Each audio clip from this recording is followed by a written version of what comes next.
Paytm से बड़े बड़े इन्वेस्टर एग्जिट कर रहे हैं और एक बड़ा नाम था बर्कशायर हैथवे। पर क्या आपको पता है कि इसका कनेक्शन वॉरेन बफे से है?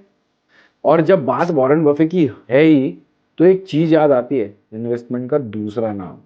मेरी वॉरेन बफे की सीरीज भी है जिसमें मैं खुद इन्वेस्ट करता हूं और दिखाता हूं कि आप कैसे उनके जैसे बन सकते हो।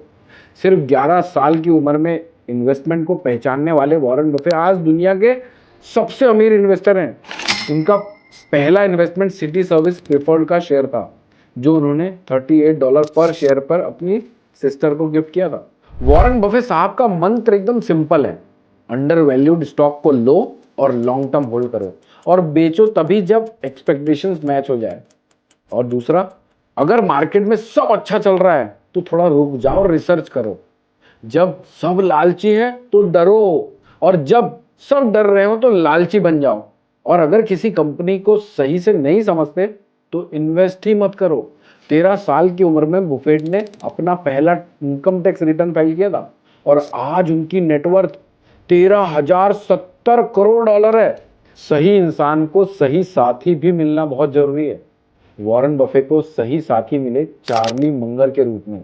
1959 में दोनों की पहली बार मुलाकात हुई और 1978 में चार्ली ने बर्कशायर हैथवे ज्वाइन कर लिया।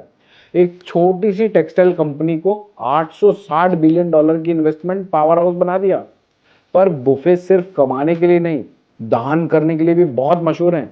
वॉरेन बफे साहब ने $541 मिलियन से भी ज्यादा डोनेट ऑलरेडी कर चुके हैं और अपनी 99% नेटवर्थ चैरिटी के लिए दे रहे हैं, जिसमें एक बड़ा हिस्सा बिल गेट्स फाउंडेशन को मिलेगा। बर्कशायर हैथवे के अलावा उनकी मेजर होल्डिंग है Apple, bank of America, Coca Cola और अमेरिकन एक्सप्रेस। आप कौन सा लेसन वॉरेन बफे से सीखना चाहोगे? कमेंट करके मुझे जरूर बताओ। Investment in securities are subject to market risk. Read all the related documents carefully before investing. Registration granted by SEBI in no way guarantee performance offers or provide any assurance of return to investors and traders.